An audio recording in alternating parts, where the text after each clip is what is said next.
ao vivo em cores. Bom dia para quem está assistindo ao vivo, boa tarde, boa noite, bom dia para quem está assistindo a gravação.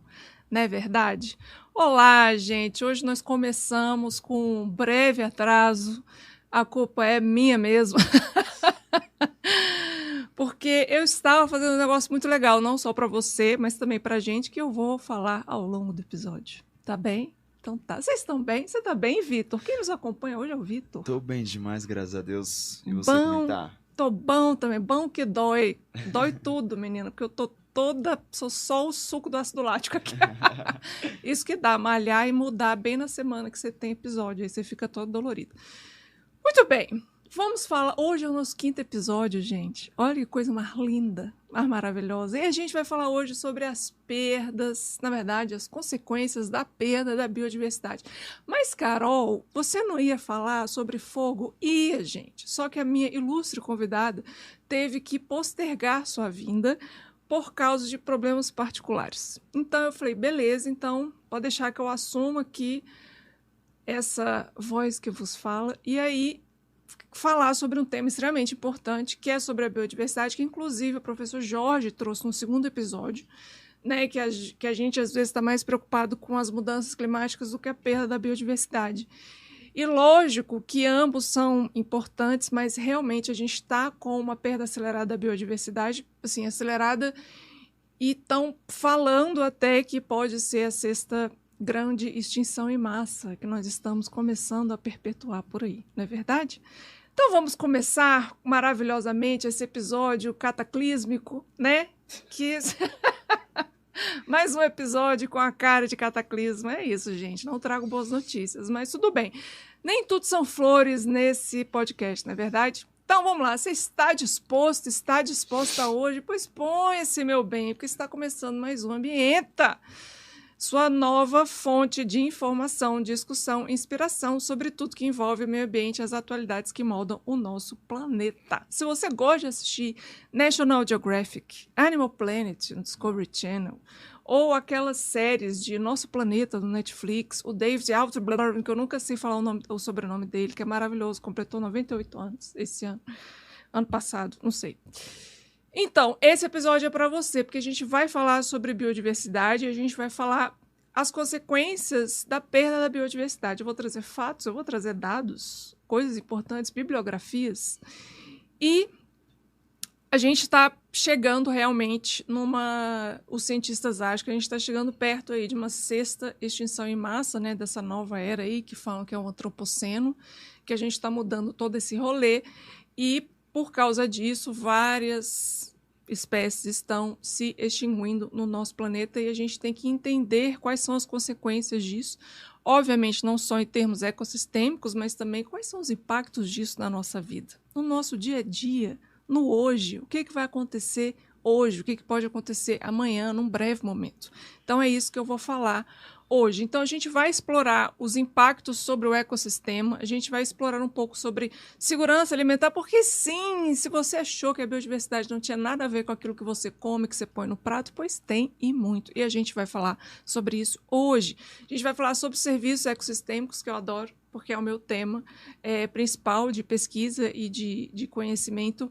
E, obviamente, nem tudo são coisas tristes. A gente vai falar sobre soluções e ações, histórias e estudos de caso. E também a gente vai falar sobre Você Sabia, que hoje está bem legal. Eu vou contar uma história minha, então vocês vão rir muito. Eu já fico rindo de antes, porque né, a gente tem que rir das nossas próprias desgraças, não é verdade? Então, bora? Então, bora. Estão preparados? Você está preparado, Vitor? Estou pronto. Então, bora. Muito bem, gente. A convidada de hoje é Mara, porque sou eu mesma. Então... Então vamos começar com eu mesmo falando sobre os impactos que tem a perda da biodiversidade sobre o ecossistema, óbvio, né? Então a gente vai começar com os impactos que tem no próprio ecossistema. Uma coisa que eu quero deixar claro é que isso já vem sido falado há muitos anos, desde que eu nasci, literalmente, porque tem um livro que eu até utilizei no doutorado, que chama Extinction, do Paul Ehrlich e da Anne Ehrlich. Esses dois, que é um casal de ecólogos, escreveram esse livro que chama Extinction, que é extinção. E lá eles já, em 1981, no ano que eu nasci, inclusive, gente, este é o mês do meu aniversário. Que lindo! Por isso que eu estou tão feliz, estou rosa, estou com espinha nascendo, olha que coisa maravilhosa. Muito bem, em 1981, esse casal de ecólogos escreveram um livro chamado Extinção, e lá eles já alertavam sobre as extinções que estavam ocorrendo desde então, que já eram causas da nossa própria existência na Terra, ou seja, as consequências da nossa existência, do nosso sistema de produção, do jeito que a gente consome, como que a gente lida e como que a gente atua junto com o ecossistema, junto com o meio ambiente. Então, como que é essa nossa relação e como que essa relação impacta o meio ambiente e o ecossistema. E aí é engraçado, porque não é engraçado, né? Assim, é bem curioso, todo mundo pergunta de onde que veio, quem cunhou, quem criou o termo serviços ecossistêmicos? Então, foi essa galera. Então, Ehrlich eles começaram a falar sobre... Na verdade, eles criaram esse termo serviços ecossistêmicos não para a gente entender como uma forma finalística ou utilitarista usada na economia, por exemplo.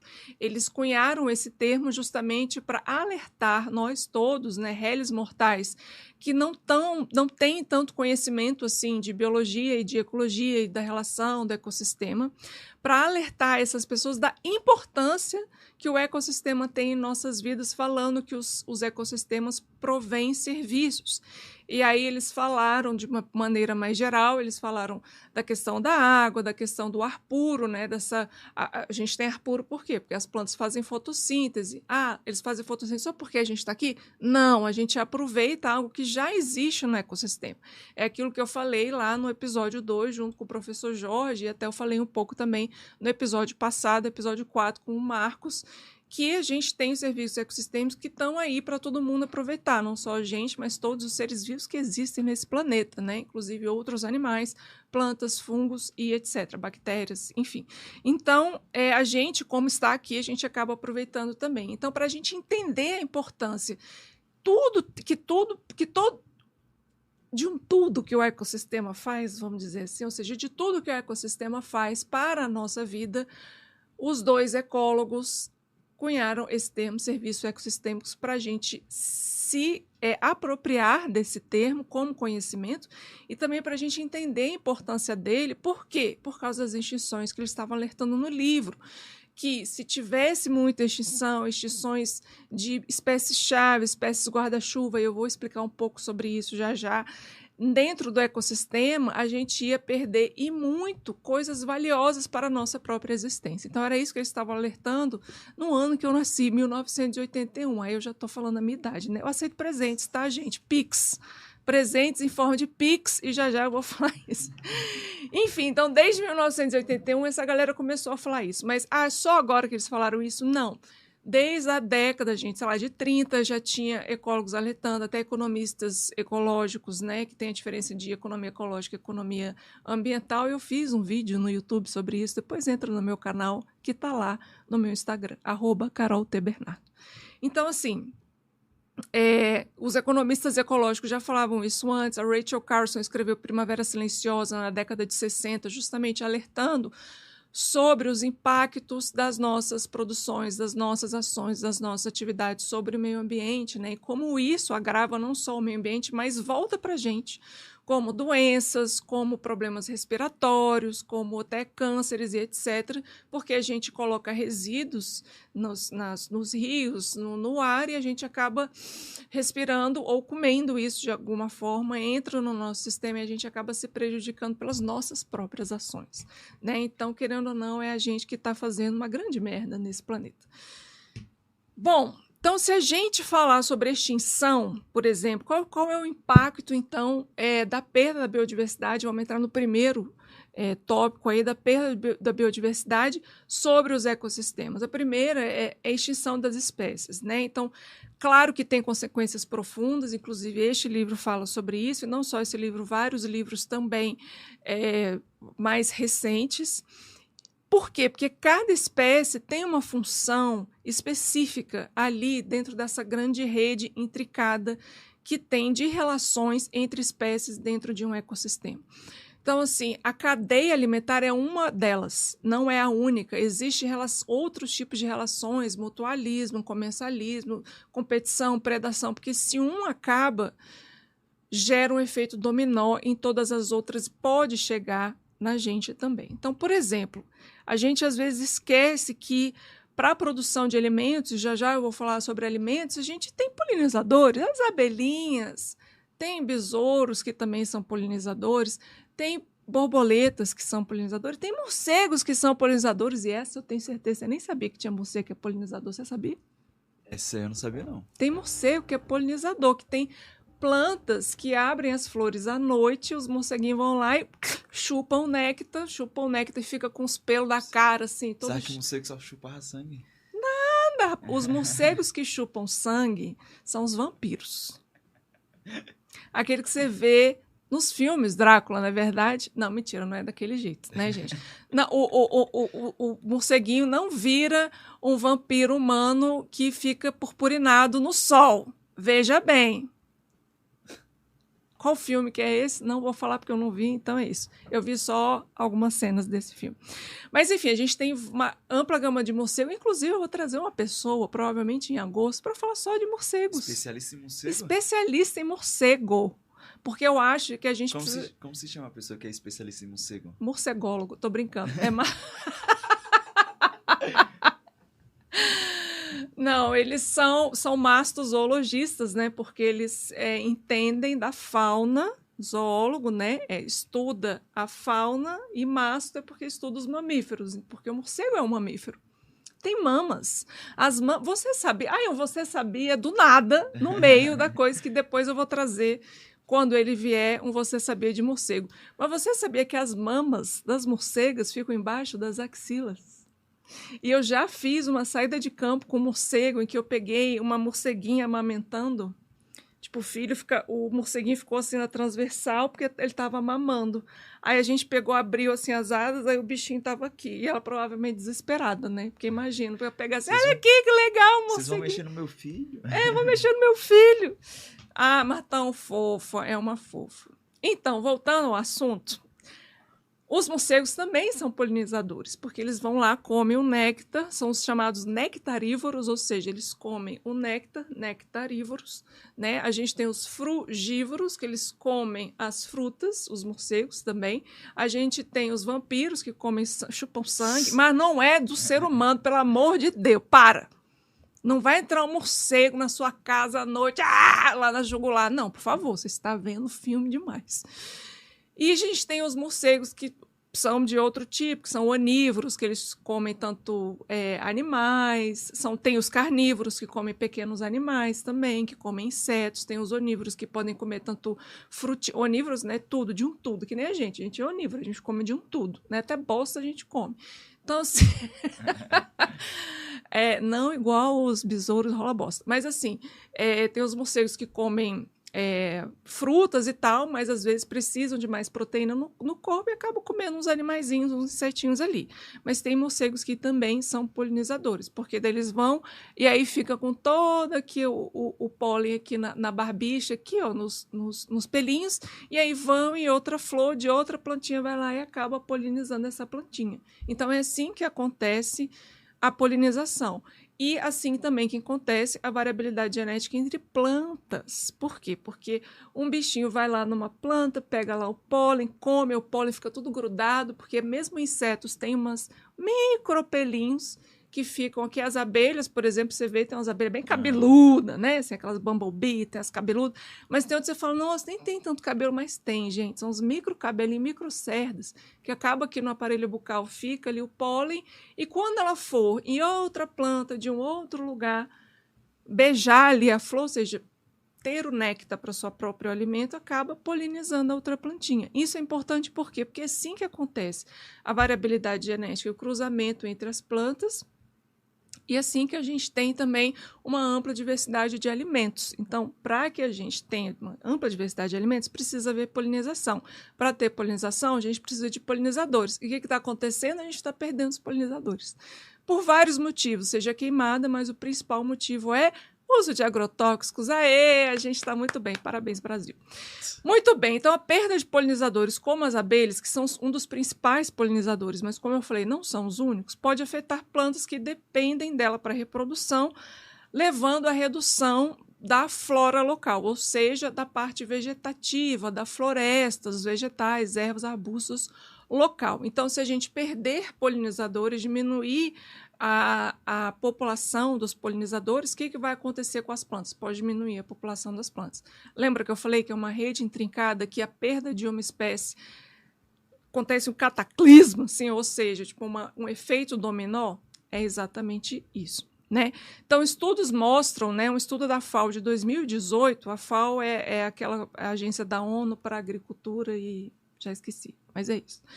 É de agricultura. Então, falou que 75% das culturas alimentares globais dependem, em alguma medida, da polinização por insetos. Por insetos. Aí você fica é que nem o episódio passado que a gente falou. Vocês ficam criticando os insetos, vocês acham que inseto é tudo bicho escroto, mas não é.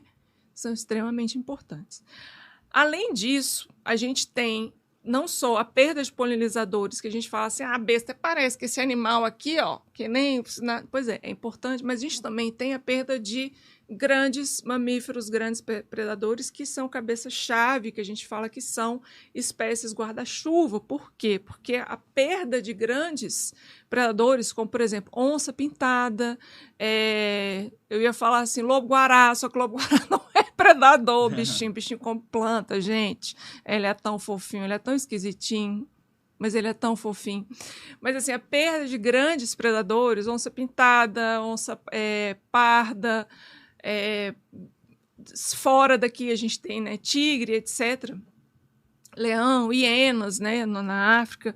Então, esses grandes predadores, como eles são guarda-chuva, por que eles são guarda-chuva? Porque várias espécies embaixo dele dependem dele. E que se ele acabar, se extinguir, acabar, morreu, acabou, tudo que vem embaixo vai começar realmente a declinar em efeito dominó. Tem um exemplo que é do Parque Yellowstone, lá nos Estados Unidos, em que aconteceu. Acabaram a população de lobos. Por quê? Por causa de caça. E aí, o que aconteceu? Teve um aumento na população de alces e mamíferos igual o veado, etc., que vão ali comer graminha, né? Que são os grandes herbívoros. Então, os grandes herbívoros deu um boom.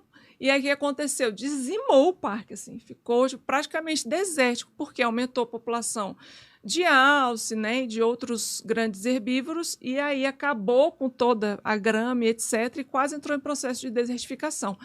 Mudou até, diminuiu a água dos rios, enfim, gente, foi uma reação em cadeia, literalmente uma reação dominó. E isso mostra exatamente a importância de espécies que a gente chama na ecologia de guarda-chuva, que são espécies que guardam aí essa grande e intrincada cadeia que tem embaixo deles dentro dos ecossistemas. E aí o que eles fizeram? Assim, vamos botar lobo ali. Né? Eu vou falar inclusive da conservação ex situ, que é, por exemplo, a conservação em zoológico. Você fala, odeio zoológico, os bichos ficam lá. Mas, infelizmente, eu também não gosto tanto assim, mas eu adorava ir em zoológico. Mas, infelizmente, esse é um assunto polêmico. Adoro falar polêmicas. Mas, assim, eu entendo a crítica, mas, querendo ou não, é um tipo de conservação fora do local de hábitat daquele animal, para a gente conservar o que a gente chama de pool gênico, ou seja, toda a carga genética daquela espécie pode estar conservada ali em alguns indivíduos e, às vezes, tentar reproduzir em cativeiro para que essa espécie se mantenha. Porque quando acontece um negócio desse, como aconteceu no Yellowstone, o que eles fizeram? Vamos botar de volta a população de lobos. E eles fizeram isso. Botaram lá uns lobinhos dentro do Parque Yellowstone e hoje, gente, é uma coisa mais maravilhosa. Você vê um antes e depois, você não acredita. Por quê? Botando lá os lobos, o que aconteceu? Eles começaram a caçar os alces, diminuiu, ou seja, eles conseguiram regular a população de alces. A partir do momento que regulou essa população, as gramíneas, arbustos e até as árvores começaram a crescer e germinar, porque não conseguia nem germinar, porque o alce ia lá e comia a plantinha pequena, que poderia se tornar uma grande árvore. Então, assim, todo um ecossistema foi restaurado por causa de uma espécie guarda-chuva, que é o lobo, que são os grandes predadores, né? Muito bem, então, A gente sempre tem um hashtag, né? A gente começou a criar isso com a Natália, né? Hashtag abrace um professor. Então, você já abraçou seu professor hoje, então abrace o professor. O segundo hashtag foi ame os insetos, gente, né? Foi da semana passada. E hoje é abrace um grande predador. Hashtag abrace um grande predador. A onça vai adorar. Vai lá. Essa questão da hashtag ame um inseto. Como a gente faz para criar essa consciência que realmente, se existe um inseto, claro, porque ele está aqui, é porque é importante para alguma coisa, como a gente faz para criar essa consciência para a população realmente pensar, pô, aquele inseto ali vai me matar, eu não gosto de inseto, ai que nojinho, sei lá o quê, mas ele é super importante tanto para a biodiversidade, para o mundo, para o planeta. Como criar essa consciência para a população entender que aquele inseto ali é importante para a gente e aí não chegar a matar, destruir? Exatamente o que a gente está fazendo agora, divulgando a ciência.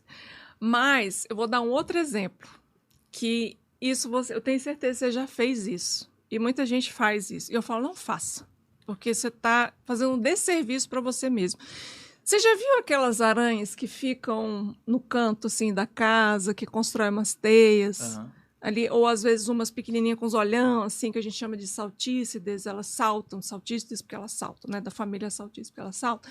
Então, essas aranhas que estão no banheiro, ou que tem as perninhas fininhas, ou que são essas saltícides com os olhão, assim, esbugalhadas, que ela não anda, ela fica pulando, assim, ela pula, sabe? Elas são conhecidas também como papa-mosca ou papa-mosquito. Por quê? Elas vão comer o mosquito da sua casa. Ao invés de você ficar comprando aqueles negócios que você bota na tomada para evitar insetos, os Baygon, essas coisas, o que você faz? Mantenha uma aranha, sendo que a aranha não é inseto, tá, gente? Mas assim, a aranha come um inseto que é prejudicial. Porque a gente acha que todo inseto é prejudicial. Mas não é. Ou acha que toda aranha é venenosa. E não é. A aranha não é inseto, tá, gente? Veja bem. A aranha é um aracnídeo. Junto com os escorpiões, junto com os opilhões, que são os bichos muito doidos, e junto com outras coisas muito doidas. Mas as aranhas, essas que tem na nossa casa, fazem um excelente serviço para a gente, que come os insetos que podem ser vetores de doença. Ah, todos os insetos são vetores de doença? Não. Esse que é o problema. Todo mundo acha que mosquito é vetor de doença. Não é, gente. Só alguns podem ter vírus da dengue, zika, chikungunya e etc. Malária, né? No caso do norte do país. Então, essas aranhas, vocês ficam, não, vão matar. Para quê? Para quê? Você está fazendo um desserviço para elas, vai tirar a vida delas, um desserviço para você mesmo. E tem outros insetos que também comem insetos. Então, por exemplo, joaninhas. Se uma joaninha estiver na sua planta, deixe ela na sua planta. Sabe por quê? Porque provavelmente ela está auxiliando a saúde da sua planta. Uma joaninha é um besouro, tá, gente? Um besourinho muito fofo, porque tem pintadinho assim na sua asa externa ali, né, vermelho com os pintinhos brancos, vermelho com os pintinhos coisa e tal. Ela come o quê? O tal do pulgão. Pulgão também é um inseto, mas sabe, pulgão, que todo mundo fala, vou botar aqui um negócio para tirar pulgão, que tá fazendo mal para minhas plantas. Pois é, a joaninha, aquele besouro lindo, maravilhoso, come o pulgão. Aí você vai lá, vou matar. Ah, não, vou tirar daqui. Ai, não gosto. Tá estragando a minha planta. Tá estragando a minha planta. Não, a joaninha é boa. O que não é bom é aqueles negocinhos, bichinho pequenininho, assim, branco, que são os pulgões, ou verde. Isso aí é alimento da joaninha. Você entende? Então, se a gente entender e você seguir o Ambienta, @Ambienta Rádio Federal, e participar com a gente, e trazer coisas, e ouvir, e disseminar a ciência. Então, se você é um cientista, entomólogo é o quê? Estudiosologia, estudo, entomo, insetos. Então, estudioso dos insetos, venha participar mais com a gente. Eu adoro insetos, eu estudei insetos, eu estudei libelos, tá aqui, ó. Estudei libelulinhas no meu mestrado. Então, assim, as libelas também são maravilhosas, elas são carnívoras, são predadoras, vorazes, assim, vorazesíssimas. E elas comem quem? Inseto, que transmite doença, como os mosquitos. Né? Então, se você quer se libertar do Aedes, Crie uma libela. Mentira, eu não crie não, mas ame as libelas. Hashtag ame os insetos, gente. Porque tem vários insetos que fazem serviços pra gente e a gente nem tá sabendo. Como, por exemplo, os polinizadores. Então, você inteirar e gostar mais de ciência, divulgar ciência é extremamente importante para que a gente crie essa consciência de que os bichos que estão aí estão também exercendo um papel dentro do ecossistema. E que nem todos, né, são ruins. Né? Eu falaria, nenhum é ruim, mas assim, né, eu estou sendo muito enviesada aqui, né? Nenhum é ruim, porque eu amo os bichos. Mas assim, nem todos são ruins. Então, hashtag amo inseto. Hashtag ame uma aranha. Ame uma aranha. Hashtag abrace um grande predador. Muito bem, galera. Então, olha só. Além da perda da biodiversidade em si, ou seja, além da gente perder tudo isso, o que acontece dentro do ecossistema? Reduz a resiliência. O que é resiliência de um ecossistema? Aí eu vou fazer uma pausa, porque eu vou fazer um disclaimer. Nossa, resiliência humana é igual à resiliência dos ecossistemas? Não! Sabe por quê? Porque resiliência humana, quando a gente fala, nossa, essa pessoa é muito resiliente. Quando fala que essa pessoa é muito resiliente, ela tem uma resistência muito grande aos impactos que acontecem na vida. Ela, tipo, cai, levanta, vamos levantar, eita, o impacto está ali, mas acabou, vamos levantar.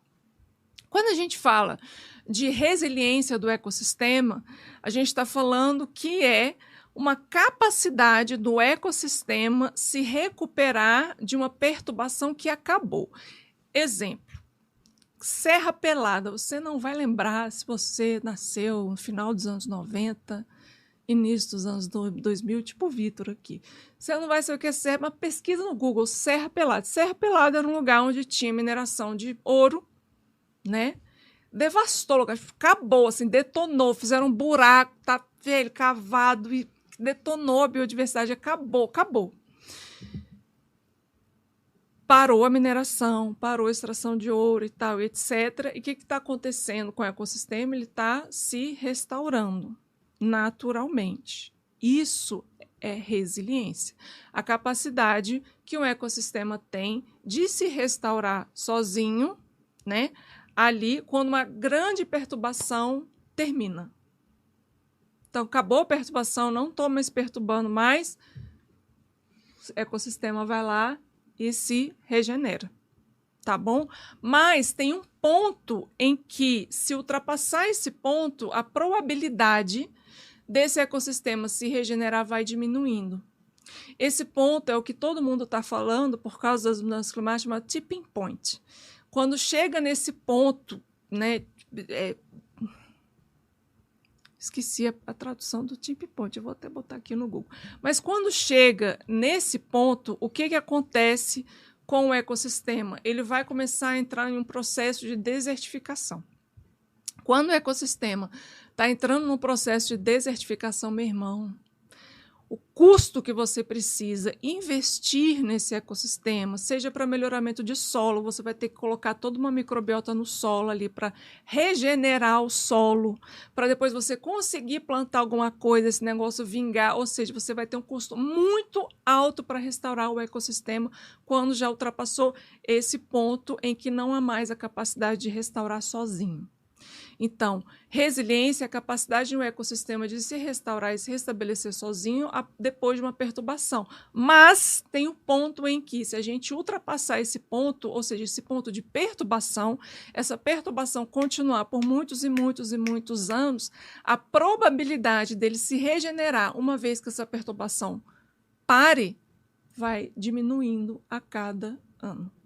Então, é isso que fala da capacidade, isso está muito relacionado à capacidade de suporte de um ecossistema. Então, a capacidade de suporte é justamente enquanto que o ecossistema consegue suportar ou uma perturbação, ou um aumento muito grande de população, um aumento muito grande de resíduos nele, ou seja, se ele às vezes não consegue se restabelecer, se parar ou não consegue ter a resistência. Resistência ambiental e resistência do ecossistema é, por exemplo, assim, ó, Rio Tietê.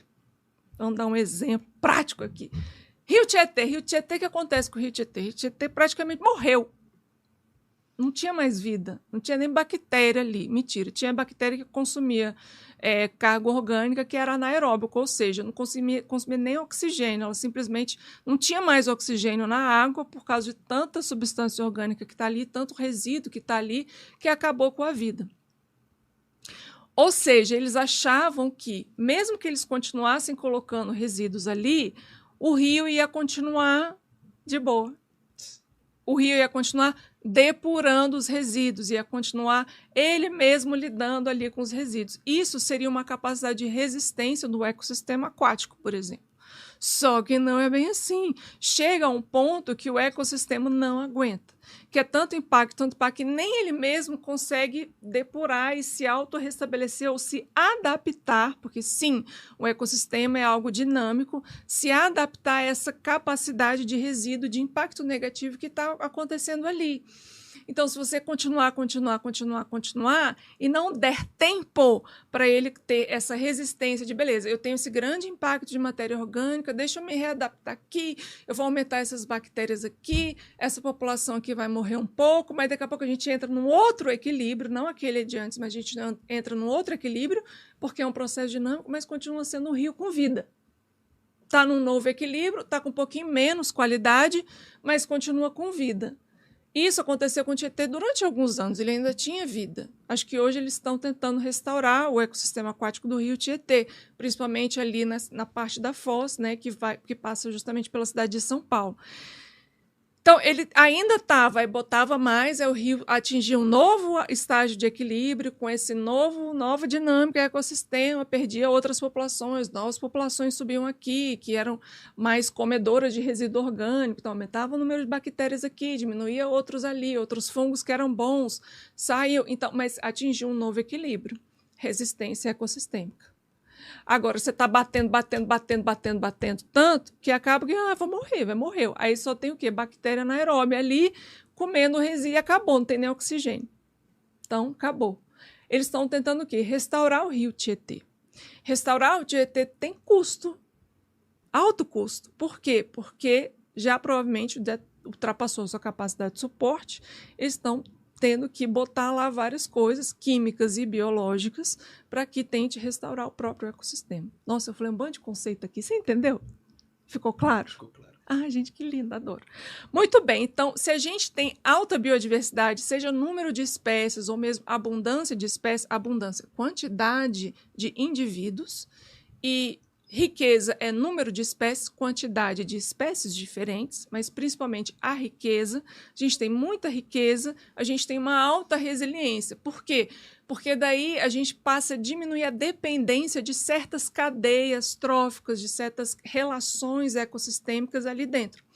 Então, uma vez que a gente tem uma ampla riqueza, a gente pode ter uma alta resiliência do ecossistêmica. O que acontece quando tem poluição? A poluição acaba, seja aquática ou mesmo aérea, o que vai acontecendo? Vai diminuindo algumas populações mais sensíveis e fazendo com que outras populações vão aumentando o número. Então, você vai diminuindo a riqueza do ecossistema aos poucos, aí ele pode se ajustar, o exemplo que eu dei do Rio Tietê, ele pode se ajustar ali com aquela população, perder um pouco aqui, subiu outras populações, mas está ali.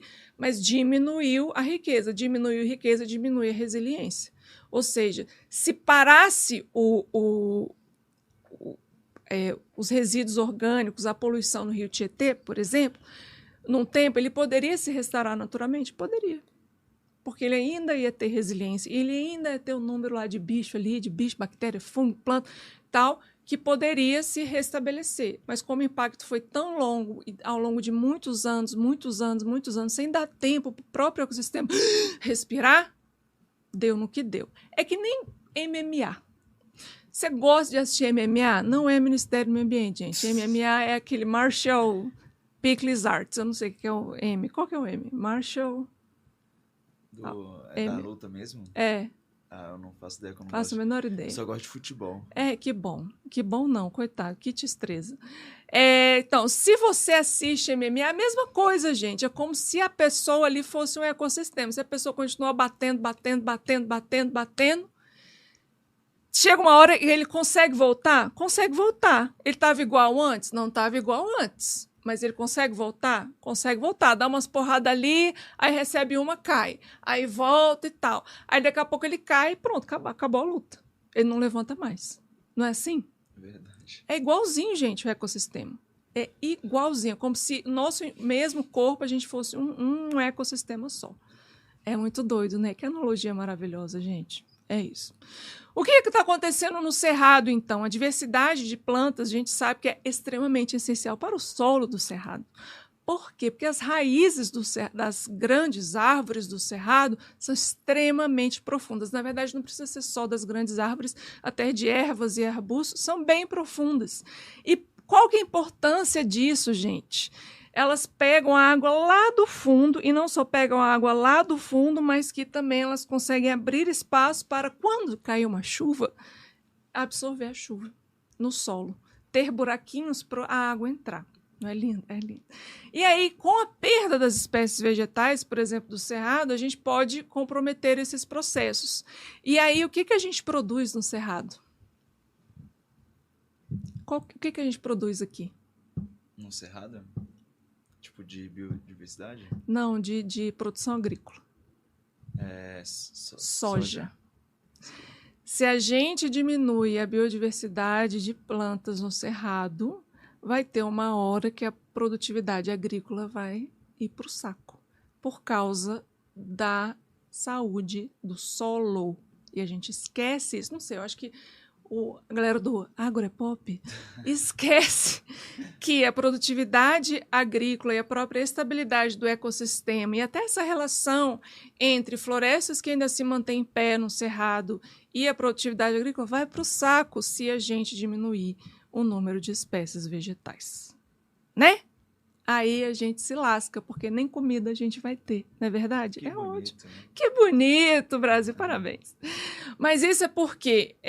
não, e aí eu vou entrar numa seara muito polêmica, e eu não quero entrar nessa seara polêmica hoje, a gente vai falar disso nos próximos episódios. Muito bem, então, a extinção das espécies afeta serviços ecossistêmicos no Brasil. A perda de polinizadores, como eu já falei, polinização é um tipo de serviço ecossistêmico que as abelhinhas e outros insetos e outros mamíferos também fazem para a gente.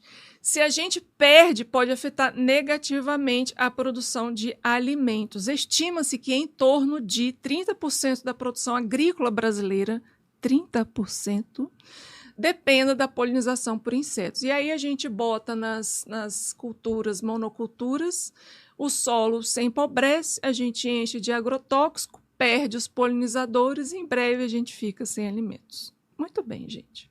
E aí, menor produtividade alimentar gera uma insegurança alimentar. E aí a gente entra na segurança alimentar.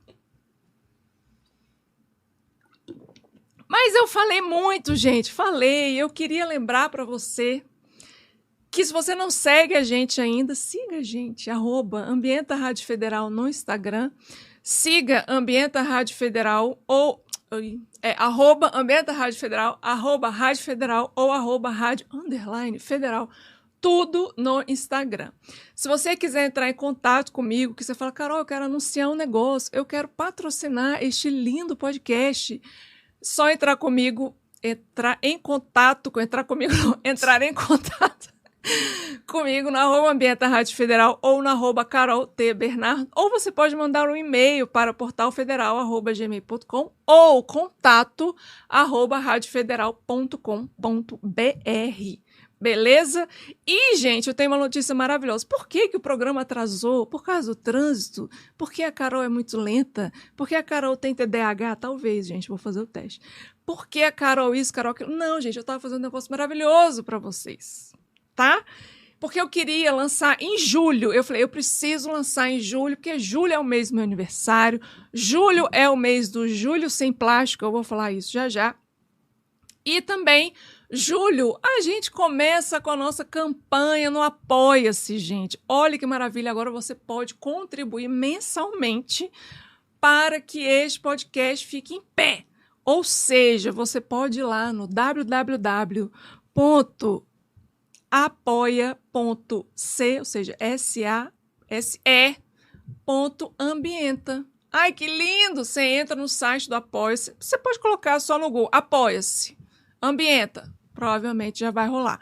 Mas o site é www.apoia.se.ambienta. Então, apoia.c.ambienta. Não é lindo? Você vai lá, se cadastra, bota o seu e-mail, você pode fazer sua contribuição por apenas R$9 mensais. R$9, gente. Você não compra nem um bombom por R$9.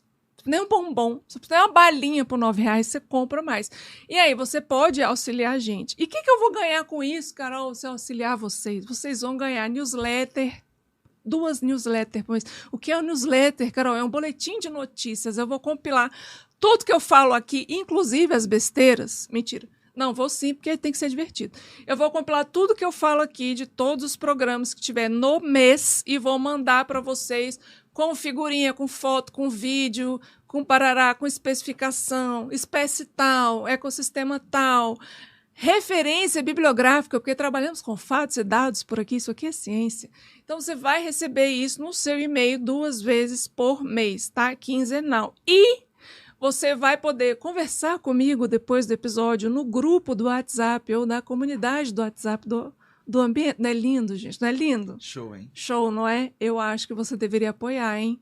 www.apoia.se.ambienta. Apoia-se Ambienta. Vai lá que você vai entrar nessa comunidade cativa do Ambienta e vai poder também escolher pautas, dar suas sugestões, dar seus comentários e conversar comigo no Zap Zap. O que você acha, hein? Vamos trocar um Zap? Mas antes, vamos trocar um Pix de R$9? Manda Pix. Apoia-se.ambienta.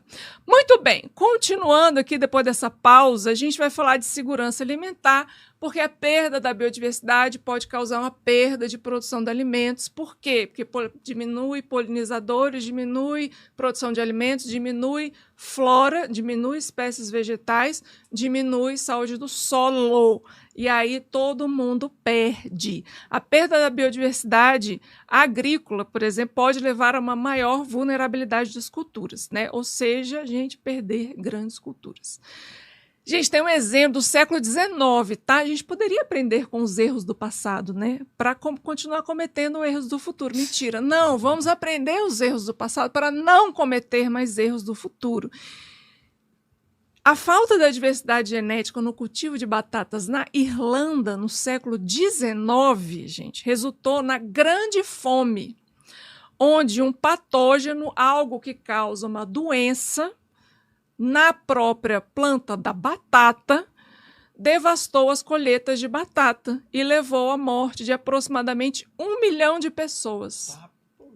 1 milhão de pessoas, porque a perda da diversidade genética, que eu já falei antes, que a diversidade genética em plantas é adquirida com a polinização, não é verdade? Causou isso. Ou seja, eles provavelmente produziram ali em grande escala uma determinada espécie ou não tinha muitos polinizadores e foi a mesma espécie que foi plantada, etc. Muito baixa vulnerabilidade. E quando a gente tem baixa vulnerabilidade genética, a gente está mais exposto a ter um maior risco, né, uma probabilidade maior de alguma coisa de ruim entrar na gente e dar bom. E se, né? Por exemplo, é a mesma coisa com vírus, gente. Se você está bem, se você está com a saúde em dia, vitamina C em dia, você come direitinho, você faz lá suas necessidades direitinho, você está bem. Então, o risco de você adquirir uma gripe ou um resfriado é bem menor, não é? Agora, se você está mal, se você come mal, se você dorme mal, se você tem qualquer outra coisa, por exemplo, eu que tenho rinite alérgica, quando minha rinite está atacada, sempre vem outras coisas. Então, se tem alguma coisa que já está ruim, está já impactando muito o seu sistema, você tem maior vulnerabilidade a ter uma determinada doença. Com as plantas é a mesma coisa. Com os outros bichos é a mesma coisa. Com o ecossistema inteiro de todas as espécies é a mesma coisa. Se a gente tem baixa... E quem que dá isso? Quem que dá essa fortaleza de estar bem, né, nessas espécies? A vulnerabilidade... a variabilidade genética. Vulnerabilidade não. A variabilidade genética que faz que quanto mais diverso for, mais pedacinhos de genes de cada um você vai ter, né? No caso da planta. Ou você é aquela mesma espécie, mas você tem vários pedacinhos ali que são diferentes dos seus pais, que são diferentes dos seus avós, né? Da geração dos pais, da plantinha, da geração dos avós, da plantinha. E aí esses pedaços de genes fazem com que você seja uma planta forte e resista à entrada desses patógenos, né? Que são patógenos? Um fungo, uma bactéria, um vírus que vai fazer mal às plantinhas, né? Como é o caso que eu dei da gripe na gente. É a mesma coisa. Então, nesse caso, aconteceu apenas a baixa variabilidade genética, fez com que as espécies fossem vulneráveis a entrar os patógenos e todo mundo morreu, 1 milhão de pessoas. Atualmente, a FAO estima que 40% das espécies de plantas cultivadas estejam em risco de extinção. 40% de plantas cultivadas, eu vou repetir, né, estão em risco de extinção, o que representa uma ameaça à segurança alimentar global. No Brasil, gente, não é diferente. Você acha que ia ser diferente? Não. A gente pode ter consequências muito graves, porque a dependência de poucas variabilidades na nossa alimentação, seja poucas variabilidade de milho, variabilidade, né, e cada vez mais, às vezes, a gente está manipulando tudo, né, esse organismo geneticamente modificado que está afunilando para uma coisa só, faz com que tenha baixa variabilidade genética e você aumenta a vulnerabilidade dessa espécie, desse cultivo e dessa produção. Aí o que vai acontecer? Vocês aumentam o quê? Vão botar agrotóxicos para não entrar os patógenos, fungos, vírus, outros vetores, né, protozoários, bactérias, etc. Aí você aumenta o número de agrotóxicos, só que lá você está matando quem? Está matando os insetos que seriam bons, os polinizadores. E aí, gente, é uma reação em cadeia, que eu falei, é uma reação dominó, né? Muito bem. Vamos falar sobre serviços ecossistêmicos. Que coisa mais linda, a gente está acabando o tempo, mas mesmo assim eu vou falar. Serviços ecossistêmicos, como eu já falei, vocês devem estar careca de saber que eu só falo disso aqui, porque é minha especialidade. São aquilo que todo ecossistema produz, já produziria, a gente estando aqui ou não, tá? Então, água, ar, etc., tudo que a gente pega do solo, que a gente acha que não vai acabar, e vai acabar, tá, gente? Acho que não vai acabar, acho que não tem escassez, que é abundante, tá lá. Isso é um serviço ou um bem ecossistema, ou seja, algo que o ecossistema está lá produzindo e a gente, olha que lindo, eu vou querer para mim também. A polinização, por exemplo, é um tipo de serviço. Eu estou batendo, né, a tecla da polinização porque é o exemplo mais comum e que afeta diretamente a gente, principalmente com relação à produção de alimentos, como eu já falei.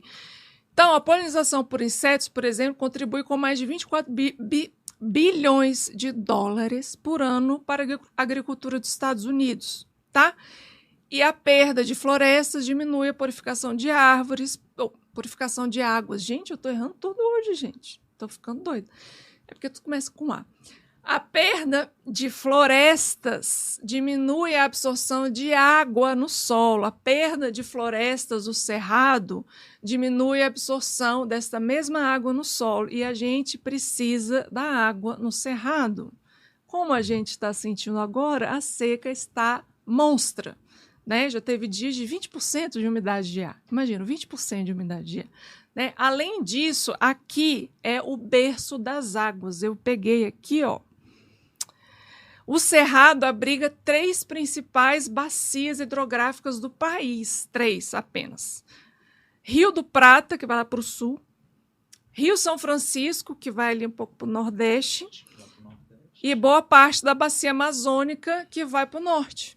Então, uma que vai para o sul, uma que vai para o nordeste, uma que vai para o norte. Nasce aqui, no Cerrado. O Cerrado é o berço das águas. E o que a gente está fazendo? A gente está desmatando para plantar soja. Não dá.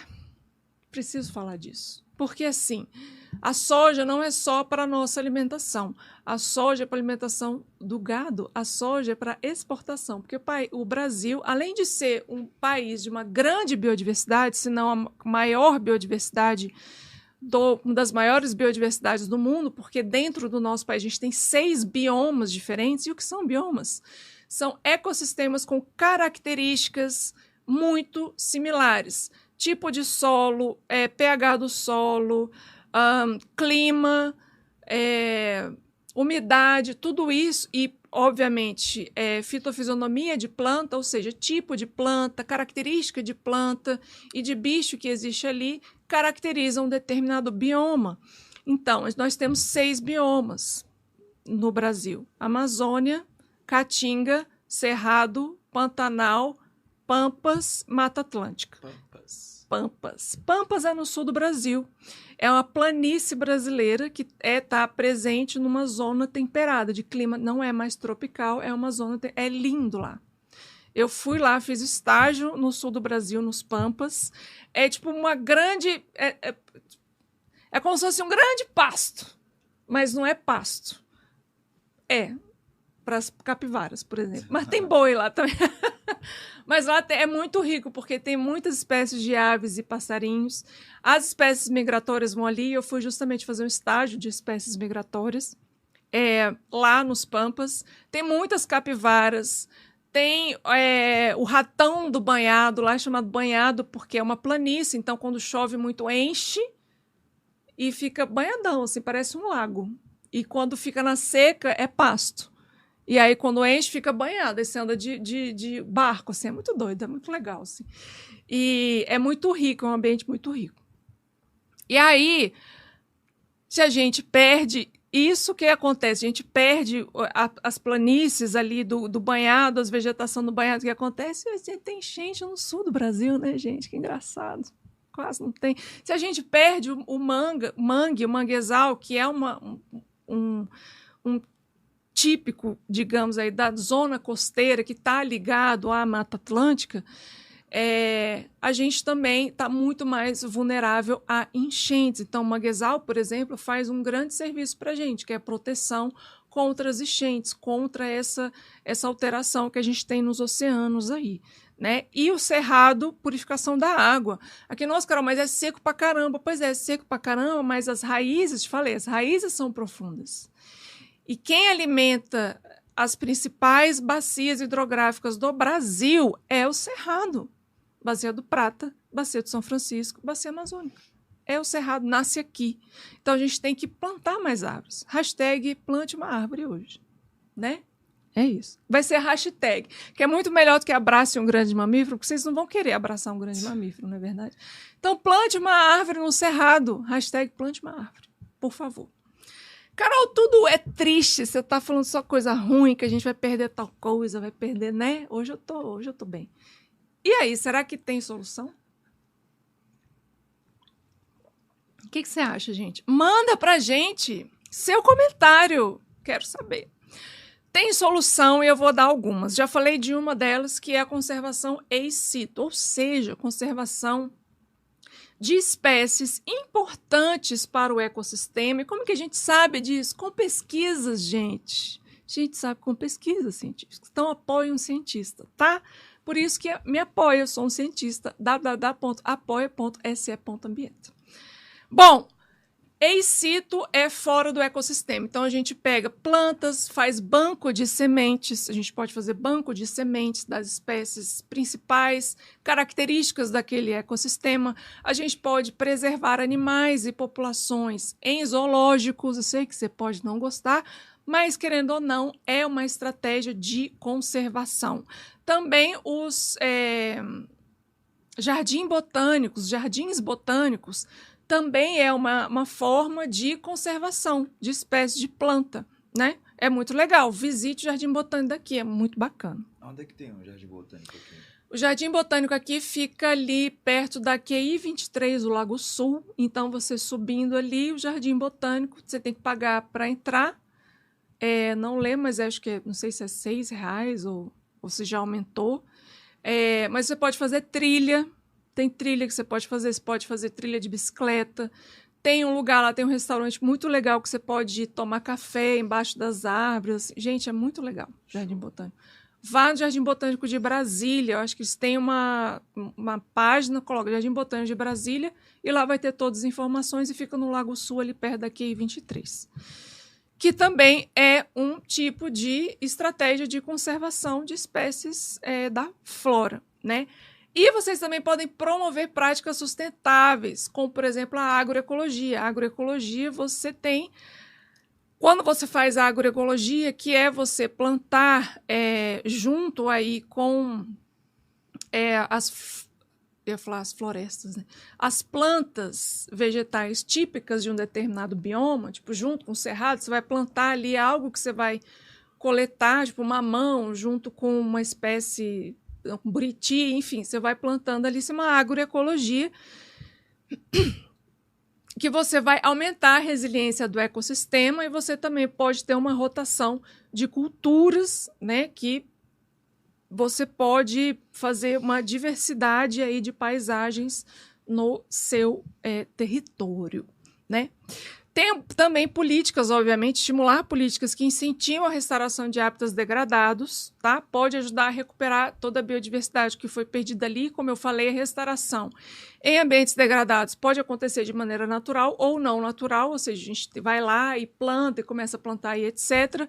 Mas tem políticas sobre isso, políticas públicas, então se engaje, gente, em projetos ou com ONGs ou com projetos sociais que tem essa temática, né? E, obviamente, campanhas de educação que você mesmo pode promover, se você for um professor, uma professora, se for um pesquisador, você pode promover junto com uma ONG, dentro da sua própria escola ou dentro do seu próprio condomínio, né? Enfim, se você quer fazer alguma coisa, existem várias formas de fazer, né? Ou seja, hashtag ame o inseto, você pode fazer ame o inseto no seu condomínio, para que as pessoas entendam, né? Se você tem um biólogo morando, eu tenho certeza que deve ter algum biólogo aí morando no seu condomínio.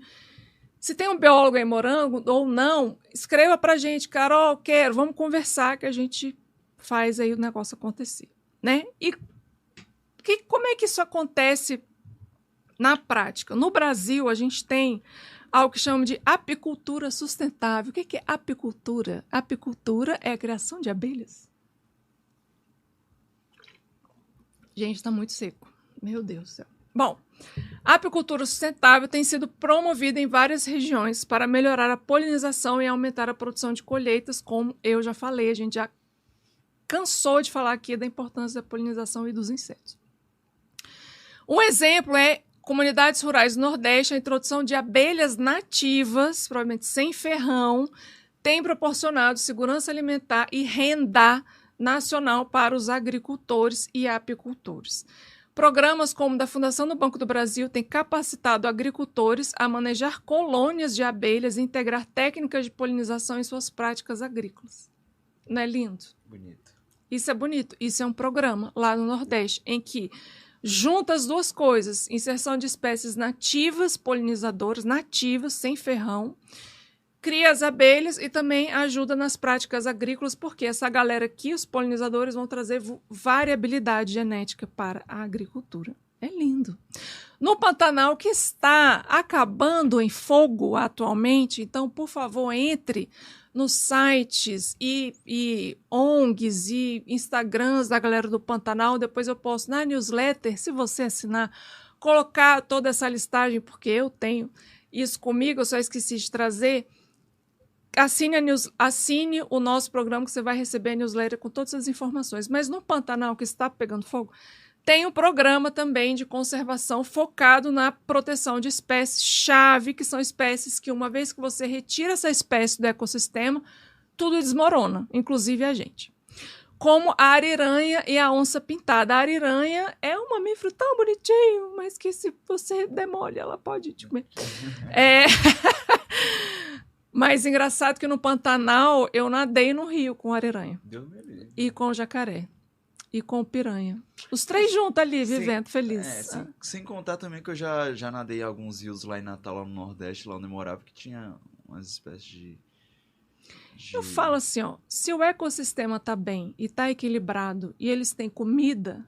Eu acho que eles não vão te Eles atacar. não vão. Eu falo isso pra minha mãe. Minha mãe, minha filha! Mãe, você tá ouvindo? Beijo. Minha mãe, minha filha, não vai, minha filha, não entra. Como que você entrou num rio cheio de piranha, jacaré, ariranha? Eu falei, mãe, o rio tá cheio de peixe. Você acha que o jacaré e a ariranha vão ter o custo que tem para pegar um tamanho desse, uma presa desse tamanho, 1,71 m de altura? Não vai. O bicho, gente, avalia os riscos e os custos. Se ele está bem alimentado e tem espécie em abundância ali para ele comer, tem preso, tá bom, gente. Você pode entrar numa boa.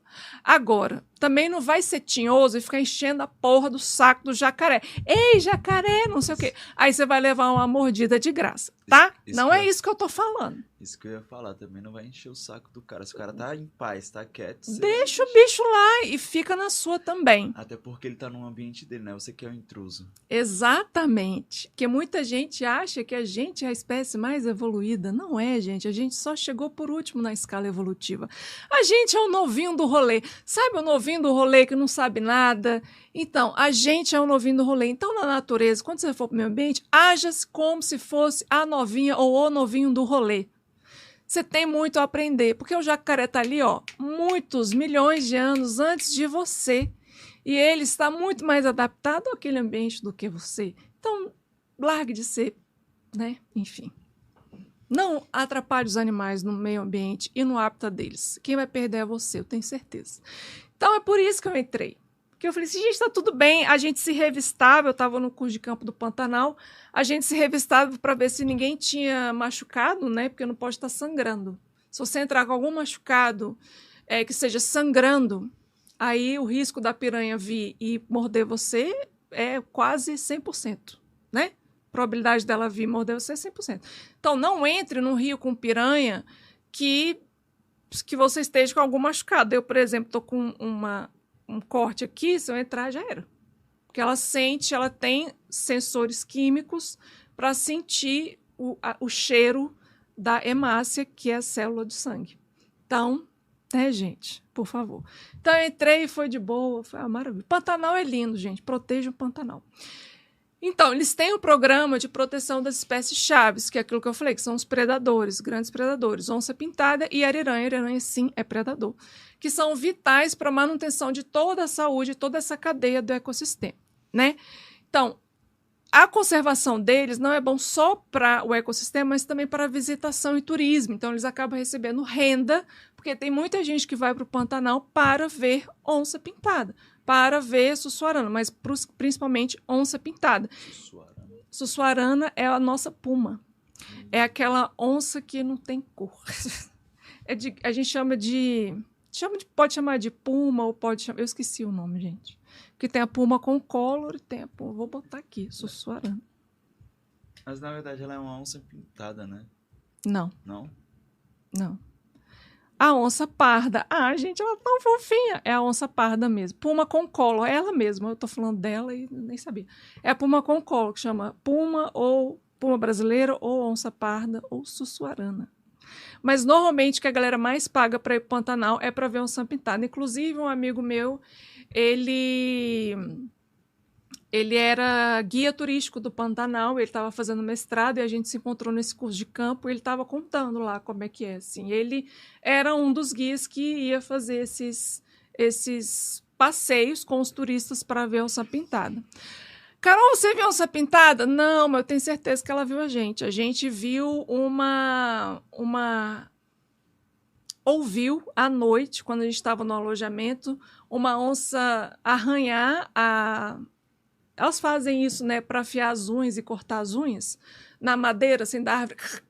A gente não lixa a unha, elas não têm lixador de unha, gente. O lixador de unhas delas é o caule da árvore. Então ela vai lá e a gente escutou e a gente passou por um trecho e no dia seguinte a gente passou pelo mesmo trecho que a gente estava fazendo coleta de campo de dados e estava lá as patinhas da onça atrás da gente. Lindo. Então, ela viu a gente não viu ela, não. Muito bem, então você pode apoiar, obviamente, todos esses programas, seguir esses programas, tanto do governo, ou que seja de entidades privadas, seja de ONG, de organizações civis. E se você assinar o nosso programa, você vai ganhar newsletter com tudo isso, mas a gente pode colocar também no Instagram notícias e notícias não só notícias, mas também os arrobas para vocês seguirem. Vamos ao Você Sabia, porque o nosso tempo está acabando, já acabou, na verdade, mas eu sempre entro um pouquinho. Como a gente começou atrasado, eu posso seguir falando. Mentira. Mas é o seguinte, eu vou... Olha só, veja bem, gente, veja bem. No @Ambienta Rádio Federal, você entra lá e toda quinta-feira eu coloco 3 temas possíveis do Você Sabia. Nessa semana eu coloquei um tema temático. Algo temático. Aves. Botei 3 opções. Ou sabiá do campo, ou quero-quero, ou aves migratórias. Aí o que aconteceu? Deu um empate. Aí pedi para vocês desempatarem. Vocês não desempataram, gente. Eu que tive que escolher. Então eu escolhi o quero-quero, tá? Então hoje a gente vai falar de quero-quero. Mas se você quer participar do próximo Você Sabia, você entra no Instagram, @Ambienta Rádio Federal. Toda quinta-feira eu vou colocar nos stories para vocês decidirem qual você sabia que quer que eu fale aqui no sábado ao vivo. Combinado? Então já segue a gente lá, @Ambienta Rádio Federal. E se você não segue o nosso YouTube, então já segue o YouTube Ambienta na Rádio Federal para você acompanhar todo sábado às 10 da manhã, ao vivo, o nosso programa. E também quando ele já estiver gravado, disponível. Segue a gente, clica o sininho, compartilhe com seus amigos, com as suas amigas, que vão achar muito legal esse episódio. Falando de biodiversidade, polinização e de várias outras coisas. Não só esse episódio, mas todos os outros episódios do Ambienta que estão gravados no Ambienta do YouTube na Rádio Federal e também no Spotify, já está lá no Ambienta. Então você pode seguir aqui a gente, você pode se inscrever no canal, você pode clicar no sininho, você pode compartilhar para seus amigos, suas amigas, seus primos, suas primas, seus tios, seus pais e para seus inimigos também, porque dá ibope, gente. Então compartilha para eles. Dá o joinha também para a gente. Joinha é muito legal, quer dizer que vocês estão gostando do conteúdo. Coloque perguntas e sugestões de temas. Agora, se você quer ajudar a decidir a pauta, isso é uma coisa importante. Se você quiser ser VIP, gente, VIP, assine o nosso, né? Seja o nosso assinante, seja o nosso cliente VIP. Venha para o Ambienta. Você também vai poder conversar comigo no WhatsApp. apoia-se.ambienta. Beleza? Tá lá, apenas R$9, gente. 9 lulas, tá? Você pode ir lá. Você compra nem um bombom, então vai lá apoiar a gente, tá bom? Falando de biodiversidade, então eu decidi, botei lá os 3, deu um empate, decidi, a gente vai falar de quero-quero. Quero-quero é uma ave. Aí eu já vou dar um Você Sabia dentro do Você Sabia, tipo Inception. Tem passarinho e tem ave. Quero-quero é uma ave. Todo passarinho é uma ave, mas nem toda ave é um passarinho.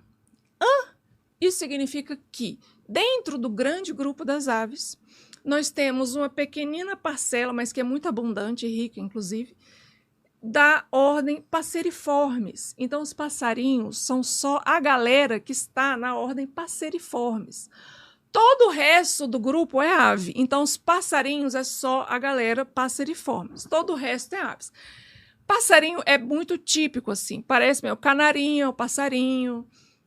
Até o sabiá, se não me engano, é um passarinho. Gente, gralha, que não parece, mas é um passeriforme. É um passarinho, tá? É a única estranha que eu acho estranha, que gralha é um passarinho, mas beleza. O resto é aves. Então, quero-quero é uma ave dos caradriformes, porque eles têm aquelas pernas longas, né? Aqueles cambitos finos. Aqueles cambitos finos servem para quê? Para andar também em locais que são pasto, gramínea e com água. Então, quero-quero, às vezes, fica perto de local com água ou onde tem pasto. Por isso que é como... Você gosta de futebol, Vitor? Que é comum ter quero-quero em campo de futebol. Verdade. Você vai jogar futebol, vai ter um quero-quero lá. Por que que tem esse quero-quero lá? Você sabia que os quero-queros botam os ninhos e fazem os ninhos no chão? Eu não sabia. Pois, por isso que eles estão na grama. Eles fazem no chão e depois eles cobrem com a grama e ficam lá. Por isso que eles ficam gritando, que nem os doidos. Que? Quando você vai passar em algum lugar que eles estão ali. Eles estão não só avisando, principalmente agora. Fica esperto. Agosto, setembro, bem próximo das chuvas, você vai começar a ter essas gritarias aumentadas do quero-quero, porque é quando eles começam a reproduzir e botar os ovinhos dele. Para que quando os filhotinhos nascer, ter bicho em abundância, ou seja, ser o início das chuvas. E nas chuvas a gente tem maior abundância de animais que eles podem comer ali no chão e alimentar os filhotes. Então, no final da seca, as aves aqui do cerrado começam a botar seus ovinhos para que no início da chuva já tenha abundância para alimentar os bichos. Então, os quero-queros fazem o ninho no chão, botam lá os ovos e eles ficam protegendo. Além disso, eles têm uma digamos, uma sociobiologia muito interessante, porque você tem os assistentes. Então, você tem lá o casal e tem alguns assistentes que ficam ali, não só ficam ali protegendo também o grupo, e são eles que eles ficam trocando quem vai vocalizar, né? O que para dar atenção, eles vocalizam para falar: "Oh, tá vindo alguém aí! Afasta alguém aí do meu ninho", não sei o quê, mas também podem participar da reprodução.